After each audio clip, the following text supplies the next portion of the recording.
কেনাকাটায় গিয়ে দম্পতি প্রমাণের কার্ড বের করল আমার ছেলে। আমি হতবাক হয়ে গেলাম যখন আমার ছেলে সৌরভ বলল, মা, এই কার্ড আমি বানিয়েছি। আমি চাই আমরা সত্যিই দম্পতি হই। তুমি আমাকে বিয়ে করো।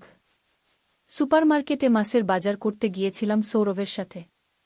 ক্যাশিয়ার যখন দম্পতি কার্ড আছে কিনা জিজ্ঞেস করল, আমি ভাবলাম সে না বলবে। কিন্তু সে পকেট থেকে একটা কার্ড বের করল যেখানে আমাদের দুজনের ছবি একসাথে। ক্যাশিয়ার হেসে বলল, সুন্দর দম্পতি গু।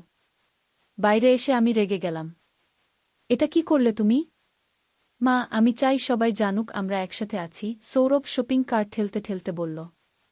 এই কার্ডে তোমার নাম আমার স্ত্রী হিসেবে লেখা আছে। আমি চাই এটা সত্যি হোক। তুমি পাগল হয়ে গেছ, আমি চিৎকার করে উঠলাম। পার্কিং লটে কিছু লোক ঘুরে তাকাল। পাগল হয়েছি তোমার প্রেমে, মা। সৌরভ আমার কাঁধে হাত রাখল।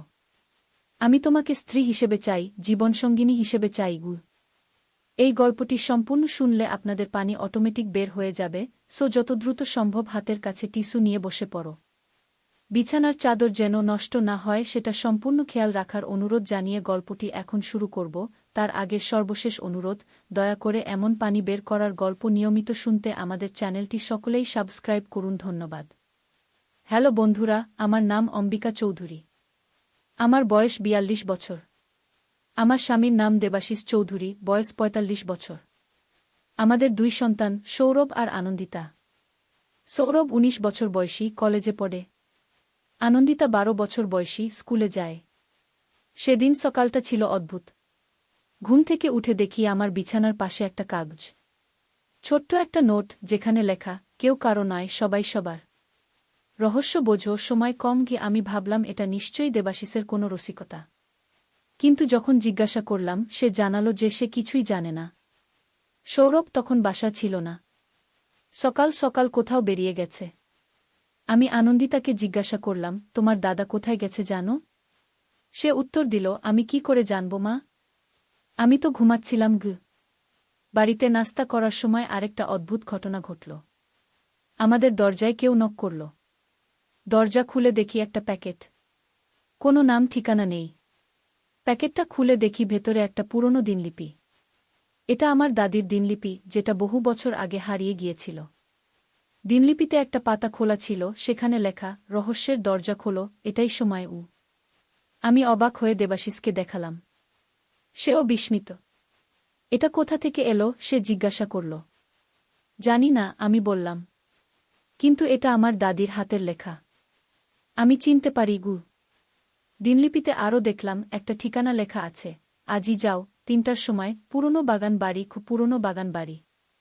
এটা আমাদের পারিবারিক সম্পত্তি, যেটা শহরের বাইরে, প্রায় ২০ বছর ধরে কেউ যায়নি সেখানে। দেবাশিসকে বললাম, আমি যাব এই ঠিকানায় গু। পাগল হয়েছ, সে জিজ্ঞাসা করল। এটা অদ্ভুত মনে হচ্ছে না? এই দিনলিপিকে পাঠালো কেন? কোনো ফাঁদ হতে পারে গু। আমি জানি, আমি বললাম। কিন্তু আমি নিশ্চিত যে এটা আমার দাদির দিনলিপি। আমি যেতে চাই। শেষ পর্যন্ত দেবাশিস রাজি হল আমার সাথে যেতে। আনন্দিতাকে পড়ার টেবিলে বসিয়ে আমরা বেরিয়ে পড়লাম। কিন্তু সৌরভের কথা ভাবে আমার মন খারাপ হচ্ছিল। সে এখনো ফিরেনি। ফোন করেও পাচ্ছি না। দেবাশিস বলল, চিন্তা করো না, সে বড় হয়েছে। নিজের খেয়াল রাখতে জানে গু। পুরনো বাগান বাড়িতে পৌঁছাতে প্রায় ২ ঘন্টা লাগল। বাড়িটা দেখে আমি অবাক। এটা অনেক পরিষ্কার ছিল, যেন কেউ নিয়মিত যত্ন নিচ্ছে। দরজায় তালা ছিল, কিন্তু চাবি দিনলিপির ভেতরে পাওয়া গেল। ভেতরে ঢুকে আমরা আরও অবাক। সবকিছু পরিষ্কার, যেন কেউ বাস করে এখানে। দেয়ালে আমার পরিবারের পুরনো ছবি। আমার দাদা দাদি, আমার বাবা মা, এমনকি আমিও আছি সেই ছবিতে, ছোটবেলার। হঠাৎ পেছন থেকে একটা আওয়াজ। আমরা চমকে উঠলাম। ঘুরে দেখি সৌরভ দাঁড়িয়ে আছে। সৌরভ, তুমি এখানে কি করছো? আমি জিজ্ঞাসা করলাম। আমি তোমাদের ডেকেছি মা, সে বলল শান্ত গলায়। কি? তুমি? কিন্তু কেন? কারণ এটা সময়, সে বলল। রহস্যটা প্রকাশ করার সময়। দেবাশিস বলল, কি রহস্য? কি বলতে চাইছ তুমি? সৌরভ আমাদের বসতে বলল। তারপর সে একটা পুরনো বাক্স বের করল। এটা আমি এখানে পেয়েছি ৩ মাস আগে, সে বলল। আমি নিয়মিত আসতাম এখানে গোপনে। এটা আমার শান্তির জায়গা। বাক্সটা খুলে সে আমাদের দেখাল। ভেতরে ছিল অনেক পুরনো চিঠি, দিনলিপি আর ছবি। সব আমার দাদির। এখানে একটা রহস্য আছে মা, সৌরভ বলল। দাদি তোমাকে কিছু বলেননি, কিন্তু তিনি একটা সম্পদ লুকিয়ে রেখেছেন এই বাড়িতে। সম্পদ? আমি অবাক হয়ে জিজ্ঞাসা করলাম। হ্যাঁ, তবে এটা টাকা পয়সা না, সে বলল। এটা হচ্ছে একটা রহস্য, এমন একটা সত্য যা আমাদের পরিবারের ইতিহাস পাল্টে দেবে। সৌরভ আমাদের দেখালো দাদির দিনলিপির কিছু অংশ। সেখানে লেখা ছিল যে আমার দাদি আসলে একজন গুপ্তচর ছিলেন স্বাধীনতা যুদ্ধের সময়। তিনি অনেক গোপন তথ্য সংগ্রহ করেছিলেন, যেগুলো এখনও প্রকাশিত হয়নি। তিনি এই তথ্যগুলো লুকিয়ে রেখেছিলেন এই বাড়িতে, যাতে একদিন সঠিক সময়ে প্রকাশ করা যায়। কিন্তু সেই তথ্য কোথায়? দেবাশিস জিজ্ঞাসা করল। সেটাই আমরা এখন খুঁজতে হবে, সৌরভ বলল। দাদির দিনলিপিতে কিছু ইঙ্গিত আছে। এরপর আমরা তিনজন মিলে বাড়িটা খুঁজতে লাগলাম। দাদির দিনলিপিতে ছিল নানা ধাঁধা, যেগুলো সমাধান করে আমরা এগোতে লাগলাম। একটা ধাঁধা ছিল, যেখানে আলো আধারে মিশে যায় সেখানেই লুকানো আমার কথা। এটা বুঝতে আমাদের বেশ সময় লাগল। শেষে সৌরভই বুঝতে পারল। আলো আধারে মিশে যায়, এটা সন্ধ্যা বোঝাচ্ছে, সে বলল। আর বাড়ির পশ্চিম দিকে একটা জানালা আছে, যেখান দিয়ে সন্ধ্যার সূর্যাস্ত দেখা যায়। আমরা সেই জানালার কাছে গেলাম। সেখানে জানালার ফ্রেমের পেছনে একটা লুকানো কুলুঙ্গি ছিল। সেখানে একটা পুরনো বাক্স পাওয়া গেল। বাক্সটা খুলতেই আমার চোখ কপালে উঠে গেল। বাক্সের ভেতরে ছিল অনেকগুলো নথি, ছবি এবং একটা ডায়েরি। ডায়েরিতে দাদি লিখেছেন তার গুপ্তচর জীবনের কাহিনী। কিন্তু সবচেয়ে অবাক করা বিষয় ছিল, দাদি যে তথ্য সংগ্রহ করেছিলেন সেটা ছিল আসলে একটা খুব বড় ষড়যন্ত্রের প্রমাণ। সেই সময়কার একজন উচ্চপদস্থ সরকারি কর্মকর্তা, যিনি পরে বিখ্যাত নেতা হিসেবে পরিচিত হন, তিনি আসলে শত্রুপক্ষের সাথে যোগাযোগ রাখতেন। তিনি গোপনে তথ্য পাচার করতেন। দাদি এই রহস্য আবিষ্কার করেছিলেন, কিন্তু প্রমাণের অভাবে প্রকাশ করতে পারেননি। এটা বিশ্বাস করা কঠিন, দেবাশিস বলল। হ্যাঁ, কিন্তু সব প্রমাণ এখানে, সৌরভ বলল। দাদি বলেছিলেন যে সঠিক সময়ে এটা প্রকাশ করতে হবে। আমি জিজ্ঞাসা করলাম, কিন্তু কেন এখন? আর তুমি কিভাবে এটা জানলে, সৌরভ? সৌরভ একটু চুপ করে থাকল। তারপর বলল, আমি এটা জানি কারণ দাদি আমার স্বপ্নে এসেছিলেন 3 মাস আগে। তিনি আমাকে বলেছিলেন এখানে আসতে। আমি প্রথমে বিশ্বাস করিনি, কিন্তু একদিন কৌতূহলবশত এসে দেখি এই বাড়ি। এরপর নিয়মিত আসতে শুরু করি। কিন্তু কেন এখন প্রকাশ করা দরকার? আমি জিজ্ঞাসা করলাম। কারণ সেই ব্যক্তির নাতি এখন রাজনীতিতে উঠছেন, সৌরভ বলল। তিনি একটা উচ্চপদ পাওয়ার আশা করছেন। যদি তিনি সেই পদে যান, তাহলে তিনিও তার দাদার মতো দেশের ক্ষতি করতে পারেন। আমরা সেই নথিগুলো সাবধানে বাড়ি নিয়ে এলাম। পরদিন সৌরভ আমাদের সাথে আলোচনা করে একজন বিশ্বস্ত সাংবাদিকের সাথে যোগাযোগ করল। সেই সাংবাদিক নথিগুলো দেখে অবাক। তিনি বললেন, এটা একটা বড় সংবাদ। আমি এটা নিয়ে কাজ করব, কিন্তু সাবধানে। পরের 2 সপ্তাহ আমাদের জীবন পুরোপুরি বদলে গেল। সেই সংবাদটি প্রকাশিত হওয়ার পর দেশজুড়ে তোলপাড় শুরু হয়ে গেল। সেই রাজনীতিবিদকে জিজ্ঞাসাবাদ করা হল, তার রাজনৈতিক ক্যারিয়ার শেষ হয়ে গেল। আমাদের বাড়িতে সাংবাদিকরা ভিড় জমাতে লাগল। আমার দাদিকে এখন সবাই একজন নায়িকা হিসেবে দেখছে। তার সাহসিকতা এবং দেশপ্রেমের গল্প সর্বত্র ছড়িয়ে পড়ল। একদিন সন্ধ্যায় আমরা পরিবার নিয়ে বসেছিলাম। সৌরভ বলল, আমি কিছু বলতে চাই। আমরা অপেক্ষা করলাম। সে বলল, আমি সত্যি দাদির স্বপ্ন দেখিনি। আমি ইন্টারনেটে অনুসন্ধান করছিলাম আমাদের পরিবার সম্পর্কে, তখন দাদির নাম একটা পুরনো লেখায় পেলাম। সেখানে ছিল তার গুপ্তচর হওয়ার ইঙ্গিত। এরপর আমি সব অনুসন্ধান করি এবং এই রহস্য খুঁজে বের করি। তুমি আমাদের কেন আগে বলনি? দেবাশিস জিজ্ঞাসা করল। আমি নিশ্চিত হতে চেয়েছিলাম, সৌরভ বলল।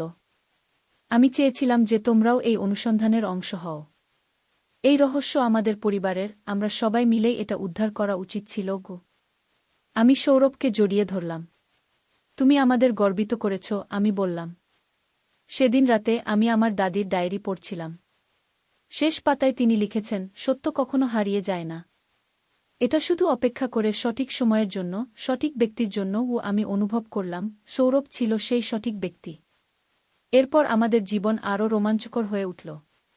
দাদির গল্প নিয়ে একটি বই লেখা হল, যেটা বেস্টসেলার হয়ে গেল।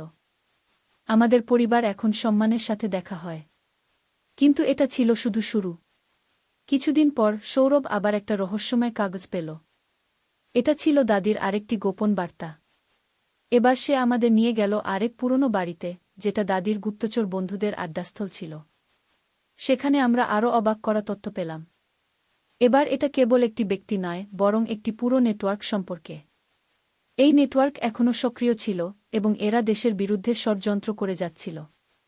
এই রহস্য উদ্ঘাটন করতে গিয়ে আমরা বিপদে পড়লাম। একদিন রাতে আমাদের বাড়িতে চোর ঢুকল। তারা ছিল আসলে সেই নেটওয়ার্কের লোক, যারা আমাদের হাতে থাকা নথি চুরি করতে এসেছিল। সৌভাগ্যক্রমে সৌরভ আগেই সেই নথিগুলো একটি নিরাপদ জায়গা রেখেছিল। আমরা পুলিশে খবর দিলাম। পুলিশ এসে দেখল বাড়িতে অনেক ক্ষতি হয়েছে, কিন্তু আমরা সবাই সুরক্ষিত ছিলাম। পুলিশ কয়েকজন সন্দেহভাজনকে গ্রেফতার করল।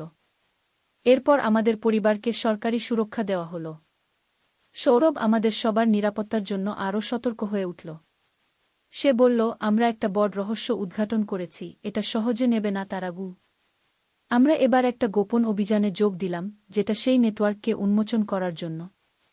সরকারি গোয়েন্দা সংস্থার সাথে কাজ করে আমরা সেই নেটওয়ার্কের বিরুদ্ধে প্রমাণ সংগ্রহ করলাম।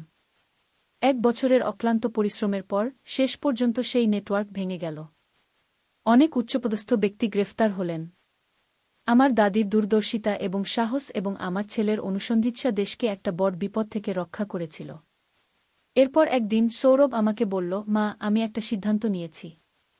আমি গোয়েন্দা বিভাগে যোগ দিতে চাই। দাদির মতো আমিও দেশের সেবা করতে চাই। আমি তার সিদ্ধান্তে গর্বিত ছিলাম। দেবাশিসও সমর্থন করল। আনন্দিতা বলল, আমিও বড় হয়ে দাদার মতো হব গো। সৌরভ এখন গোয়েন্দা বিভাগের প্রশিক্ষণ নিচ্ছে। আমাদের পরিবারের গৌরবময় ঐতিহ্য এখন নতুন প্রজন্মে চলে গেছে। আমার দাদি যেন আবার ফিরে এসেছেন আমাদের মাঝে। আজ যখন আমি সেই পুরনো বাগান বাড়িতে যাই, তখন যেন দাদির উপস্থিতি অনুভব করি। বাড়িটা এখন আমরা সংরক্ষণ করেছি একটি স্মৃতিকেন্দ্র হিসেবে। সেখানে দাদির জীবনী ও তার সাহসী কাজগুলোর প্রদর্শনী রাখা হয়েছে। প্রতি বছর হাজার হাজার মানুষ সেখানে যান তার গল্প শুনতে। দেবাশিস প্রায় বলে, তোমার দাদি একজন প্রকৃত দেশপ্রেমিক ছিলেন। তার রক্ত তোমার শিরায় বইছে। তাই সৌরভও তার পথ অনুসরণ করছে। একদিন আনন্দিতা আমাকে জিজ্ঞাসা করল, মা, দাদির মতো হতে কি লাগে? আমি উত্তর দিলাম, সাহস, আত্মবিশ্বাস এবং সত্যের প্রতি অবিচল আস্থা। প্রতি সপ্তাহে আমরা পরিবার নিয়ে গোপন বাড়িতে যাই। আমরা সেখানে দাদির দিনলিপি পড়ি, তার গল্প নিয়ে আলোচনা করি। সৌরভ এখন নতুন প্রজন্মের কাছে সেই গল্প শোনা। আমি দেখি কিভাবে তার চোখে সেই একই আগুন জ্বলে যা আমি দাদির চোখে দেখেছিলাম। এই অভিযানের মধ্য দিয়ে আমি বুঝতে পেরেছি যে রহস্য কোনো দূরের জিনিস না। এগুলো আমাদের চারপাশেই থাকে। শুধু হৃদয় খুলে দেখতে হয়। সৌরভ আমাদের চোখ খুলে দিয়েছে। আমরা সবাই মিলে এখন দাদির লেক্সি বহন করছি। কখনো কখনো রাতে ঘুমাতে যাওয়ার আগে আমি ভাবি সেই সুপারমার্কেটের কথা, যেখানে সৌরভ হঠাৎ করে সেই দম্পতি কার্ড দেখিয়েছিল। তখনই ঘটনাগুলো শুরু হয়েছিল। আমি এখন বুঝতে পারি, সৌরভ আসলে আমার স্বামী হতে চায়নি। সে শুধু আমার মনোযোগ পেতে চেয়েছিল, কারণ তার কাছে এমন একটা রহস্য ছিল যা সে শেয়ার করতে চেয়েছিল। সিক্রেট সার্ভিসে তার প্রশিক্ষণ শেষ হলে সৌরভ আমাকে বলল, মা, এটা শুধু শুরু। দাদি আরও অনেক রহস্য রেখে গেছেন। আমরা এখনও সবটা জানি না। আমি জিজ্ঞাসা করলাম, কি রহস্য? সে উত্তর দিল, আমি জানি না, কিন্তু আমি খুঁজে বের করব। আর তোমাদেরও সাথে নিয়ে যাব। আজ আমরা একটা নতুন অভিযানের জন্য প্রস্তুত হচ্ছি। সৌরভ আরেকটা ইঙ্গিত পেয়েছে, আরেকটা পুরনো বাড়ি সম্পর্কে, যেটা বাংলাদেশের উত্তরে দিনাজপুর জেলায়। আমরা সেখানে যাওয়ার প্রস্তুতি নিচ্ছি। দেবাশিস আমাকে সাবধান করেছে, এটা বিপজ্জনক হতে পারে, কিন্তু আমি জানি আমাদের পরিবারের ভাগ্যে রহস্য জড়িয়ে আছে। আমরা পালাতে পারি না।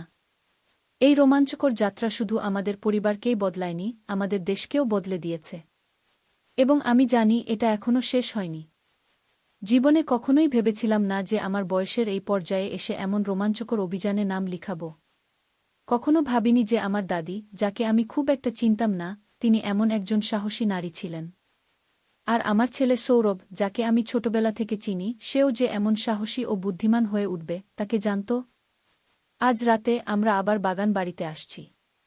সৌরভের কাছে নাকি আরেকটা নথি মিলেছে। সে বলেছে এটা আমাদের সমস্ত প্রশ্নের উত্তর দেবে। আমি উত্তেজিত, কিন্তু একটু ভয়ও লাগছে। কারণ আমি জানি কোনো রহস্য উদ্ঘাটন করা মানেই নতুন রহস্যের জন্ম দেওয়া। এই গল্প এখানেই শেষ নয়। আমাদের অভিযান চলতেই থাকবে যতদিন না আমরা সব সত্য জানতে পারি। আর সৌরভ যেমন বলে, সত্য কখনো পুরোপুরি প্রকাশিত হয় না। এটা ধীরে ধীরে উন্মোচিত হয় যখন আমরা প্রস্তুত হই। কি আমি অম্বিকা চৌধুরী, একজন সাধারণ গৃহিণী থেকে এখন একজন রহস্য অন্বেষক। আমার জীবন আর কখনো আগের মতো হবে না। আর আমি এই পরিবর্তন উপভোগ করছি প্রতিটি মুহূর্ত। মা, আমরা যেতে হবে। সৌরভের ডাকে আমার চিন্তা ভাঙল। আমি উঠে দাঁড়ালাম। দেবাশিস আর আনন্দিতা ইতিমধ্যে প্রস্তুত। আমরা নতুন অধ্যায়ের দিকে এগিয়ে চললাম, জেনে যে আমাদের সামনে কি অপেক্ষা করছে তা আমরা জানি না, কিন্তু আমরা একসাথে আছি, আর এটাই সবচেয়ে গুরুত্বপূর্ণ। আমাদের হাতে আছে দাদির শেষ বার্তা, সাহস করে এগিয়ে যাও, রহস্যের শেষ নেই, গানের শেষ নেই। আমরা এগিয়ে যাচ্ছি অজানার পথে, নতুন রহস্যের সন্ধানে।